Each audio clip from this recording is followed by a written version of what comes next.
The National Economic Council has agreed to engage sub-national governments in an attempt to review public commitment and promote programs towards advancing the health sector. State House Correspondent Abdurrahman Jibrila reports that the Council also deliberated on some reports presented on agriculture and economy and human capital development.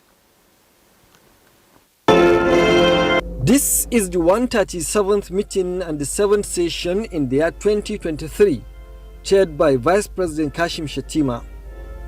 Issues of healthcare financing took center stage, and the Council suggests the use of taxes generated to bridge gap in the sector at all levels. The presentation is just a robust compact that looked at all the problems or challenges of health sector, from financing, from the human capital, from the supervisory point of view, and even from the leadership level, from the presidency to the local government, and the need for us as governors, as local government, and even as you media, to put interest in health sector. Because without the health sector being taken care of, we may not even have the now artificial intelligence, even the general intelligence that we need. The Council has approved the report on special agro-processing zones as 7 states and the FCT, with target of creating 500,000 jobs and support 100,000 farmers in each zone to prevent post-harvest losses and ensure food security. There is available in the first phase, and I think it's also counting about $530 million. And this, in a sense, is supposed to make cluster agricultural production. So we have, Council has also approved the accelerated transmission of the SAPZ official documents to funders by the Federal Ministry of Finance, and also grant of waiver from the Federal Ministry of Finance for the payment of performance allowance to project staff by the funders as requested by the executing agency to avoid project implementation risk. 26 states have expressed interest as documentation begins in 2024.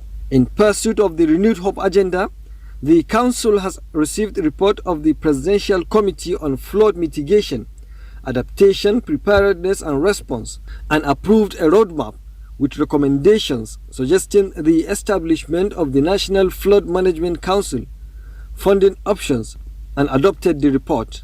And part of our terms of reference was to develop a response for emergency livelihood support to persons at risk of flood disaster during 2023 rainy season.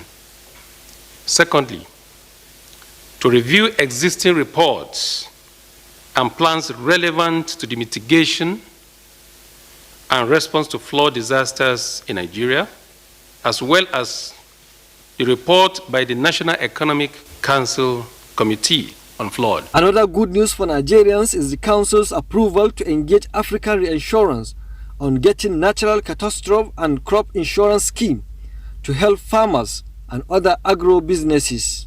This is an opportunity to also introduce natural catastrophe insurance to Nigeria, with the likelihood that the federal government will provide the support to ensure that we have a natural catastrophe insurance. The Vice President advised states to utilize the opportunity provided by Africa Insurance in helping to deliver insurance to small-scale holder participants in the agricultural space in their respective states. Other issues discussed by the Council is the overview of the economy and the National Economic Council retreat scheduled to hold in Abuja in the first quarter of 2024 to strengthen output of deliberations made with the subnational levels. From the State House, Abdurrahman Jibrila, NTA News.